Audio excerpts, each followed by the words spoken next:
Malaysia ও চীনে প্রথম রাষ্ট্রীয় সফর করেন প্রধানমন্ত্রী তারেক রহমান। সফর শেষে শুক্রবার রাতে দেশে ফিরেন সরকার প্রধান।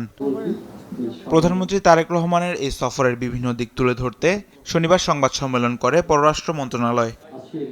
প্রধানমন্ত্রী পররাষ্ট্র উপদেষ্টা হুমায়ুন কবির বলেন, নির্বাচিত সরকারের সুফল পাচ্ছে বাংলাদেশ। দেশে বিনিয়োগ করতে আগ্রহী বিদেশি বিভিন্ন প্রতিষ্ঠান।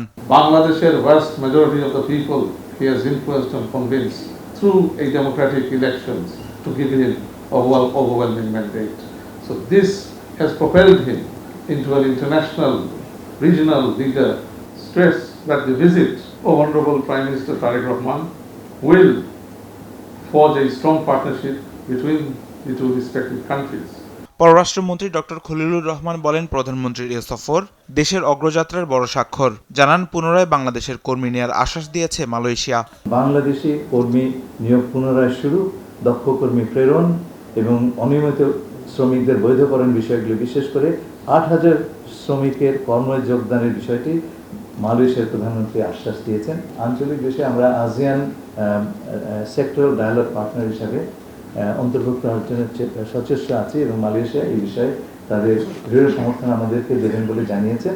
বলেন, চীনের সঙ্গে দ্বিপক্ষীয় সম্পর্কের সর্বোচ্চ ধাপে উন্নীত হয়েছে বাংলাদেশ। বিভিন্ন স্মারক চুক্তির পাশাপাশি তিস্তা প্রকল্পে সহায়তার আশ্বাস দিয়েছে দেশটি। বাংলাদেশ চীন সম্পর্ক কম্প্রিহেন্সিভ স্ট্র্যাটেজিক কোঅপারেটিভ পার্টনারশিপ, এটাই ছিল এতকাল। এটাকে এখন আমরা উন্নীত করেছি China Bangladesh community with a shared future.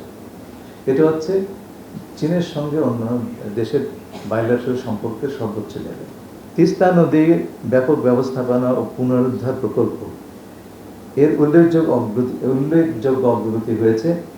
চীন সর্বসাধ্য সহায়তা প্রদান করবে বলে জানিয়েছেন। রোহিঙ্গা সংকট নিরসনে মিয়ানমারের পক্ষগুলোর সঙ্গে চীন কথা বলবে বলেও জানান মন্ত্রী।